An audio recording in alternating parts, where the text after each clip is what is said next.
Good day to you. On this date, we will be presenting the work of Breakout Session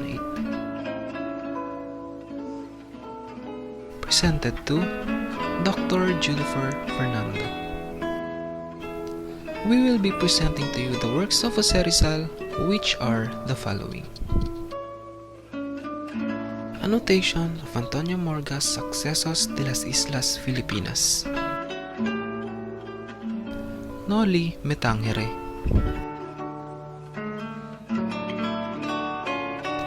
El Filibusterismo. Letter to the Women of Malolos on the Indolence of the Filipinos.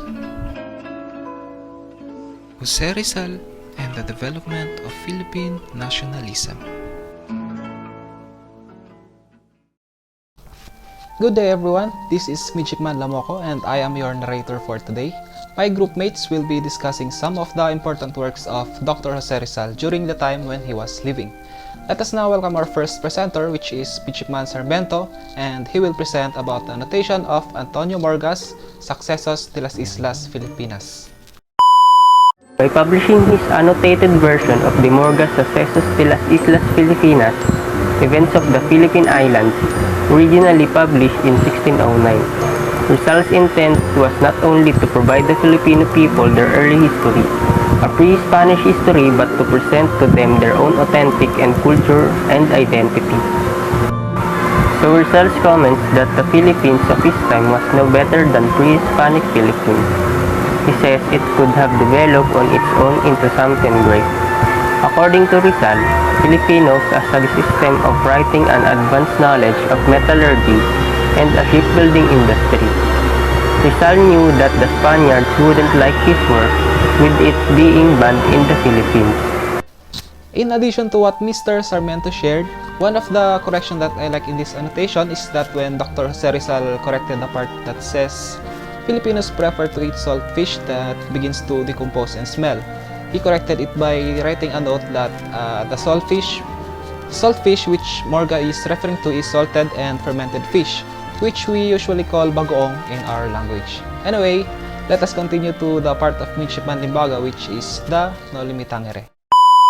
Good day, ma'am. I'm Midshipman Limbaga, so I'll discuss about Noli Me Tangere. Juan Crisostomo Malbara is a young Filipino who, after studying for 7 years in Europe, returns to his native land to find that his father has died in prison. As the result of a quarrel with the physician Pirar named Padre Damaso, Ibarra is engaged to a beautiful and accomplished girl, which is Maria Clara, the supposed daughter and only child of the rich Don Santiago de los Santos, commonly known as Captain Tiago. Unconscious of her knowledge of their true relationship, in the Pirar breaks down and confesses that all the trouble he has stirred up with the Ibarras has been prevent her from marry a native, which could condemn her and her child to oppress and enslaved class. The main message of the story, Rizal, Noli Me Tangere, tell us we should reflect on our action and belief for our country. The theme of the novel is to promote nationalism and accept change in ourselves. It still applies to us today. Noli Me Tangere is indeed a great novel created by Dr. Jose Rizal, which touched the hearts of the Filipino people and brought them to the birth of nationalism. And now, let us tackle the El Filibusterismo by Midshipman Modelo. Good day everyone, I am Kurt Cedric Modelo, and today we are going to talk about El Filibusterismo. El Filibusterismo in English is The Reign of Greed. It's the second novel written by Dr. Jose Rizal, published in 1891, and it is the sequel of Noli Me Tangere, and it continues the Noli's criticism of the abuses and corruption perpetrated by the Spanish government. Dr. Jose Rizal dedicates his novel to the three martyred priests. This novel is written by Dr. Jose Rizal that aims to defend Filipino from foreign accusations of foolishness and lack of knowledge. And it also shows how the Filipino lived during Spanish colonial period and the cries and woes of his countrymen against abusive officials. The novel narrates the return of Crisostomo Ibarra of Noli Me Tangere under the disguise of a wealthy jeweler named Simon. Disillusioned by the abuse of the Spanish, Ibarra abandons his pacifist beliefs in order to return to the Philippines and start a violent revolution. Noli Me Tangere's Basilio is now a young man and a skilled medical student, recruited by Ibarra to aid him in detonating a bomb at a social gathering, signaling the beginning of the revolution. But Basilio warns his friend Isagani, and realizing that the woman he loves is in the building, Isagani throws the bomb in the river, averting the explosion and the revolution. Due to these matters, Simon commits suicide and finds resting place at the home of a priest named Padre Florentino, who hears all of his confessions and assures him that not all hope is lost. Upon Simon's death, Padre Florentino throws all the jewels into the sea, hoping one day it will be used in a meaningful purpose. As we heard about the El Filibusterismo, it is a continuation of the Noli Me Tangere. Their difference, on the other hand, is that Noli Me Tangere is a romantic novel, while the El Filibusterismo is a political novel.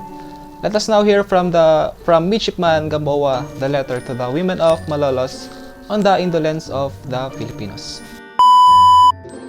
Hi guys, my name is Michael B. Gamboa.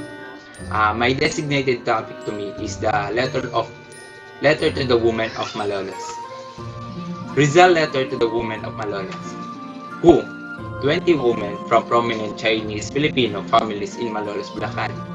These Chinese Filipino families are rich and most of them is magkakamag-anak. Next is wife requesting to permission to a night school when they could be taught the Spanish language. Ang tingin kasi nung panahon na to sa mga babae is pambahay lang, wala silang karapatan na mag-aaral. Then nag-request si Rizal magkaroon ng night school para paliwanag para i-explain yung Spanish language. Next is what signed and presented a letter to the Governor General Valeriano Weyler on December 12, 1888. So, Marcelo H. Del Pilar asked Rizal who is na London. Si Marcelo H. Del Pilar is nag-request kay Rizal na sumulat sa mga kababaihan sa Malolos. Next is main point. According to Rizal, saintless is not just about going to church and kissing the hands of friars. Ang pagiging banal is hindi lang basta nagsisimba at sumusunod sa mga praile. It's not blind obedience. It is by the reason because thoughts are noble and free. Next point is mother is the influence of man's consciousness. Ang nanay ang unang i-influence sa kanilang mga anak or nagtuturo. Kung naalala natin, ang nanay ni Rizal ang unang nagturo sa kanya. Do not be the woman that friars created. Sabi ni Rizal dito, wag daw yung mga babae na kung paano hinulma sila ng mga praile na sunod-sunuran, simba lang ng simba. And next is, rather be like the Spartan of women. Kumbaga, sabi ni Rizal, maging Spartan woman tayo, maging may dignidad at palaban tayo. Ang palaban ng mga kababaihan. Next is, the power and good judgment of Filipinos are well known but now in slavery. Noong panahon kasi na yan, nakita niya sa nanay niya, may talento naman at may kakayahan. Pero tingin sa kanila noong una panahon is pambahay lang. And European and American women are educated and strong-willed. And then napansin ni Rizal noong panahon, dahil siya ay naglalakbay sa iba't ibang bansa, no, sa European and American is lahat ng karamihan sa mga babae doon is edukado. Next is, mothers are very important to build a strong family. She must teach her children well and love her husband. Next is, if not yet married, should be honorable and command respect. Kung hindi ka pa daw kasal, is magkaroon ka ng dignidad at irespeto mo ang iyong sarili, according to Rizal. And that is it. Last but not the least, let us welcome Midshipman Kalikdan, which will share some of the important points of Dr. Rizal and the development of Philippine nationalism. Good day everyone, my name is Midshipman Samuel Vincent Kalikdan. Today, this video is all about Jose Rizal and the Philippine nationalism and its purpose. Jose Rizal is commonly known as a father of the Filipino nationalism and the first Filipino, not because he helped establish an independent Philippine state. In fact, he specifically and explicitly denounced the 1896 revolution against Spain. Rizal is acclaimed the father of Philippine nationalism for his intellectual and idealistic support for the Philippines. At the end of his studies, Rizal earned 2 doctorates, could converse in 10 languages, and produce the literature exam through his project. Advocacies of Rizal commonly refer to him as the first Filipino because of his role in politicizing the term Filipino to denote those we now recognize as a Filipino citizens, thus defining the Filipino. Rizal presented a commonly identity Filipino for those residing in the Philippine island who had to endure Spanish colonial rule. 1896 as a conventional starting point of the Philippine-American history, and in the terms of its complexity, Rizal Corporation of the particular version of the U.S. nationalism as the basis for his own version of Filipino nationalism. During his lifetime, followed by the U.S. co-optation of Rizal legacy for its own colonial purpose after his death. So, that's all. That would be all. Thank you for watching and have a good day.